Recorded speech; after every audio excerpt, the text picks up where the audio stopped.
اب اکثر لوگ پوچھتے ہیں کہ جی اگر ہم نے گانوں پہ ویڈیو نہیں بنانی تو پھر ہم ویڈیو کس صورت میں بنائیں؟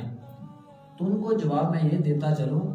کہ اگر آپ کو یہ نشہ لگ ہی چکا ہے ٹک ٹاک پہ آنے کا، یوٹیوب پہ اپنے آپ دکھانے کا، تو ان سے میری یہ گزارش ہے کہ اگر آپ نے ویڈیو بنانی ہی ہے تو کوئی ایسا کام کرے کہ لوگ آپ کو دیکھ کر نصیحت پکڑیں، کوئی ایسا کام کرے کہ لوگ آپ کو دیکھ کر نیکی کی طرف مائل ہوں، لوگ آپ کو دیکھ کر نصیحت پکڑیں۔ عزیز ساتھیوں، جو ہم سٹیٹس لگاتے ہیں، یہ 30 سیکنڈ کا جو سٹیٹس ہوتا ہے، اب ہم نے یہ فیصلہ کرنا ہے کہ ہم نے اگلے بندے کے 30 سیکنڈ لینے ہیں۔ اس 30 سیکنڈ میں اگر ہم گانا لگائیں گے تو وہ بھی گناہگار ہوگا اور ہم بھی گناہگار ہوں گے۔ تو اگر ہم اس 30 سیکنڈ کے سٹیٹس میں